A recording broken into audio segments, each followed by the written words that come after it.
Hey everyone, welcome back. I'm Cole Phillips, author of The Adventure of the Twisted Truths and host of The Book and Dagger, the YouTube channel where we talk about everything fiction and fantasy.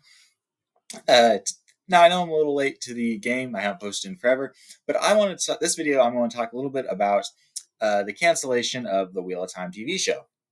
Now, I was going to do my review of season 3 of the Wheel of Time, and then they announced, oh well, it's been canceled. So I was like, okay, I'll talk a little bit about season 3. This video is mostly my thoughts on the cancellation of the TV show. Um, so I will just say this. I am actually disappointed that they canceled the TV show. I know that I've criticized a lot of many parts of the TV show, many changes from the books that just weren't necessary, and they just wanted to like felt many parts of the TV show they felt like they were doing their own alternate version of like one of the turnings of the wheel, as I think uh Daniel Green, YouTuber, described it. Um, but I personally was not a big fan of that their interpretation of it. That being said, I am a little disappointed that they canceled it because I feel like out of all the seasons they've done so far, season 3 was the strongest. And while it was not exactly loyal to the books, there were many moments in season 3 where, as a book reader, as someone who's introduced the books, I was sitting there like, yes, this is perfect. This is what they should have done from the start, from season 1. For example, Ruidian.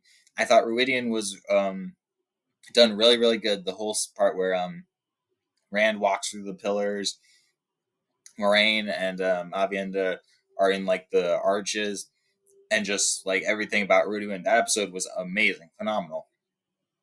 Um, and then also the episode where Rand like rallies the Aiel to him. I thought that one was really good, really well done. There, and then of course the Tom Marilyn and Elaine, which I believe they're finally. This is the first time they meet in the show, which is different from the books, but I really like the way it was handled. They meet in, like the bar where Tom Marilyn is singing, because that's something Tom Marilyn is does all the time.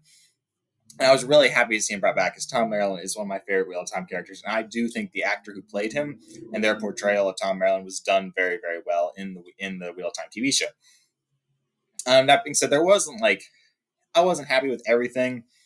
Like obviously, so they had Naive overcome her channeling block, but for me it didn't feel as good as how they did it in the books. It felt forced, and also the whole Tanchico plot felt kind of rushed at the end. I was super excited though when we got to see Matt step through the Red Arch and go into the world of the Eilfin. That was really exciting. He got the Foxhead medallion, and someone pointed out that he was hanging from his Ashendari spear when the like fox-like creatures took him out and hung him. So there was a whole lot I was really excited about the third season. So I'm actually disappointed that they canceled the show, because I was really hoping that season 4 would kind of get back on track with where the books are.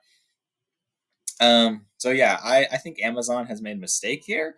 I've noticed a lot of people also think it's been a mistake. That said, however, so yes, I think it's a mistake they canceled it when the show was starting to get good. But also, I think this might ultimately, in the long run, be actually for the best as a whole. Because obviously they canceled the TV show, so now I think in the long run this will be great, because people who have just watched the TV show will go and read the books now. So I think ultimately for the Wheel of Time fandom as a whole, this is for the best, because now people will experience the books, they'll see what actually happens in the books, they'll see the differences, and they'll actually hopefully read all the books for themselves and see how it ends. And then maybe hopefully in some later years in the future, I don't know how long, but hopefully we will actually get a someone who will make an actual book accurate, lore accurate, another Wheel of Time TV show, or maybe they'll make movies in the Wheel of Time. Which, so I'm really hoping that. While I was disappointed that, because I do think they were actually starting to go on the right track, ultimately I'm not super bummed about it, because like I said, there were so many parts of the TV show where I was just really disappointed at how they handled things. And so I think ultimately this is going to be for the best of the Wheel of Time community as a whole. But let me know what you think. I know this is a very hotly debated topic. Let me know what you think in your comments down below, and I will see you guys next time.